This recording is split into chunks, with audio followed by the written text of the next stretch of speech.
राहुल, हमरा की सारा सच्चाई पता चल गई बा। मामी हमरा की सब कुछ बता देले बाड़ी।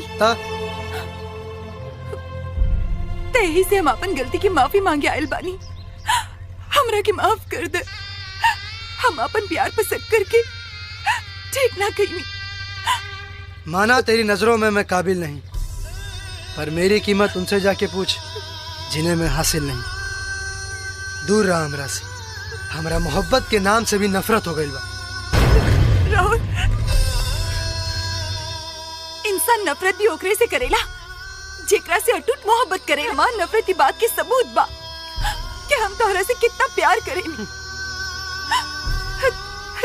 तोहरा से जुदा होके हम पहले ही अपना आप के जला चुकल बानी। और मत तड़पावा।